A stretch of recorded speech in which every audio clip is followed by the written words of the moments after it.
Et Damien? Alors nous sommes à l'hôtel de ville, nous arrivons pour le rassemblement national des coquelicots. On avait peur de se faire arrêter par les magasins bleus, mais non, ça s'est bien passé. Et aujourd'hui, c'est vraiment toute une armée, ils sont pas dans la salle, ils sont en bas à l'accueil, ils sont en train de préparer le buffet du midi, ils sont un petit peu partout. Mais franchement, depuis 2 jours, on a une petite armée avec nous et je voulais vraiment qu'on puisse les remercier très chaleureusement. Et puis j'en oublie sûrement, mais merci à tous en tous les cas, car si vous n'étiez pas là, nous on n'y serait pas, c'est sûr. Merci Jean-François Fontaine. On a besoin de ça, on a besoin de symboles, aussi bien donc ces coquelicots que nous portons, que des images, que des voix et que des chansons et des hymnes. L'appel des coquelicots, on l'a assez dit, et je vous le répète, c'est un appel d'humain, tout à fait en dehors des considérations politiques et idéologiques classiques. Chacun pense ce qu'il veut, mais c'est une force puissante. Est-ce que vous pouvez faire quelque chose pour nous aider contre ces pesticides de synthèse? Ils étaient d'autant plus à l'aise pour me le demander que j'avais déjà pris un arrêté en 2016 d'interdiction des pesticides tueurs d'abeilles dans ma commune pour protéger les ruches, et personne n'en a jamais entendu parler. C'est d'ailleurs toujours un arrêté qui est en place. Il se trouve qu'il y a une collusion très forte entre le syndicat majoritaire, qui est la FNSEA, et les vendeurs de pesticides, que sont les coopératives, qui président en grande partie. Les chambres d'agriculture, 100% des chambres d'agriculture départementales et régionales sont gérées par la FNSEA. La totalité des SAFER, la plupart des lycées agricoles privés qui forment au bon usage des pesticides. Bref, il y a des intérêts économiques qui sont sérieusement contrariés par l'abandon des pesticides. Et ceux qui veulent nous faire croire qu'on est dans l'agribashing, ce sont eux qui mettent l'agriculture en difficulté parce qu'ils empêchent de sortir l'agriculture de là où la société l'a mis, c'est-à-dire de la chimie.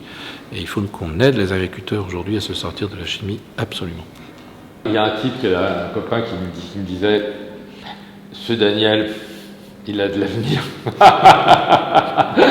D'ici octobre, moi je nous engage tous à chercher encore un très grand nombre de signatures. Il y a beaucoup de gisements de signatures, on le sait avec certitude. Salut Valérie.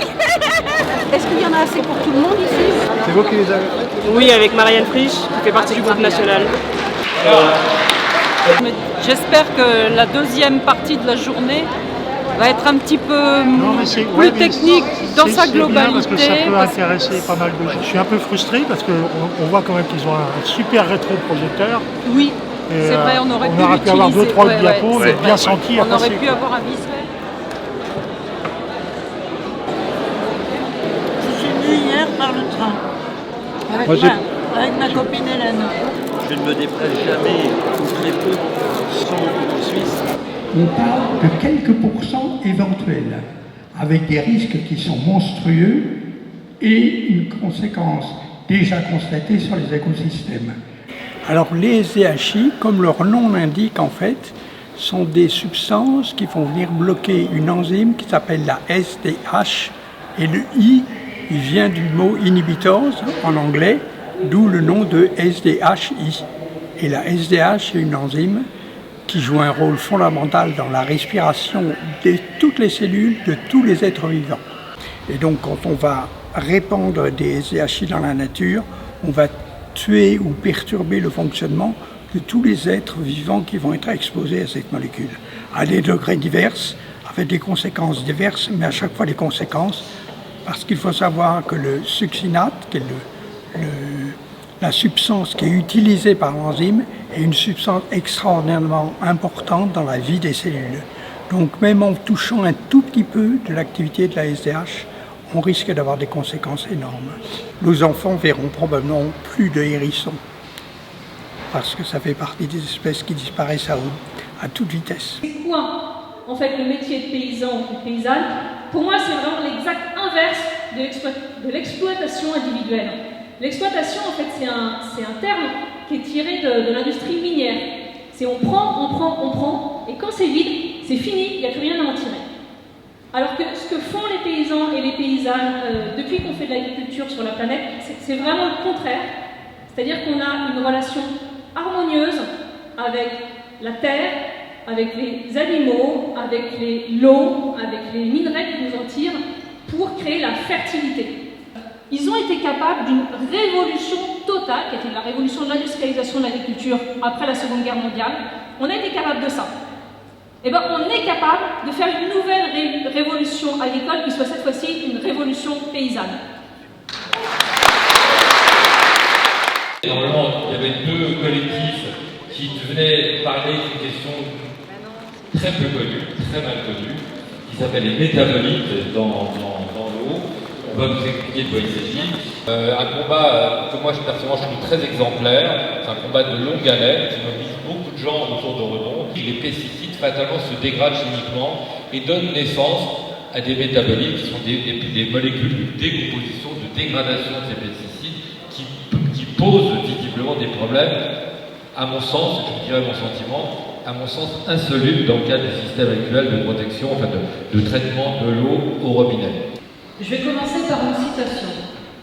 Si on inclut les métabolites et les produits de dégradation des molécules de matières actives, on a dans l'environnement des milliers de molécules dont on ne sait absolument rien. Nous sommes des cobayes sur une paillasse de laboratoire.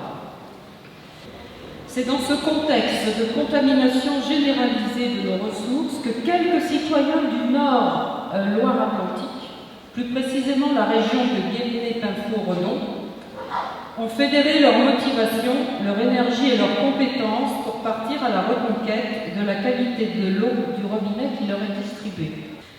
L'eau qui est distribuée sur Macérac à 20 000 habitants du secteur est contaminée depuis des décennies par du désherbant à maïs dont le métabolite est l'hexamétholachlore. Donc sur notre captage, au terme de toutes ces étapes, l'ANSES n'a retenu que 3 métabolites pertinents. Je rappelle, sur plus de 500. Dont l'hexamétholachlore, bien sûr, qui est largement au-dessus de la norme depuis 2016 en ce qui nous concerne.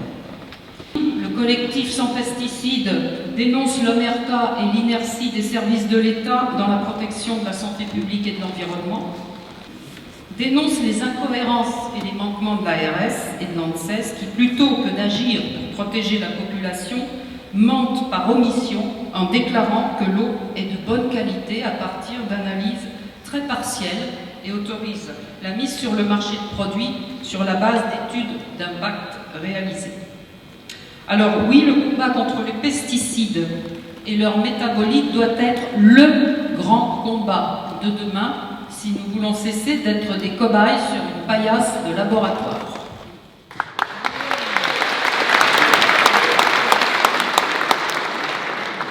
Le lobby des fabricants de pesticides a intervenu à multiples reprises en Europe pour essayer de créer un système dans lequel tous les métabolites de pesticides ne seraient pas pris en compte de la même manière. Un métabolite, si vous voulez, c'est un produit de dégradation d'un pesticide. Normalement, par la réglementation européenne, on doit prendre en compte les substances mères et puis les produits de dégradation, donc les métabolites.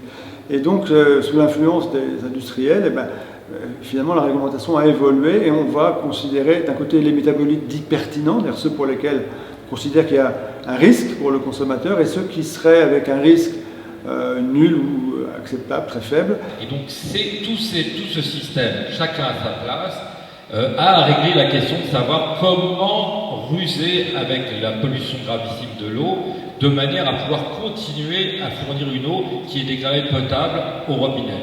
Or, de plus en plus, elle ne l'est plus. Les États membres peuvent, s'ils le veulent, mais ce n'est pas obligatoire, définir ce qu'on appelle des valeurs sanitaires, qui viennent finalement se superposer à ce seuil de 0,1 microgramme par litre. Et c'est ce qu'on appelle les Vmax, valeurs sanitaires maximum. Et par exemple, comme un pesticide comme l'atrazine, qui est le principal pesticide présent dans les robinets en France, au lieu de 0,1 microgramme par litre, on passe à 60 microgrammes par litre, ce qui est 600 fois plus important. 600 fois, c'est tellement élevé qu'on ne trouve jamais ce niveau-là d'ailleurs dans l'eau en France. Et ce qui permet justement de ne pas fermer les captages, de pouvoir continuer à distribuer l'eau à titre dérogatoire pendant des années.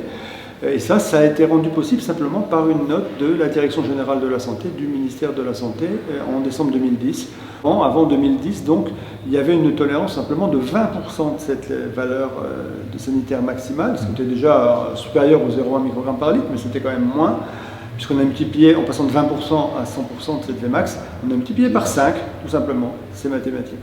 On va chanter comme ça, sans les micros. Du coup, juste un petit peu de silence, ça va pas être long. Assez de discours, des actes, la nature est figurée. Rendez-nous la beauté du monde.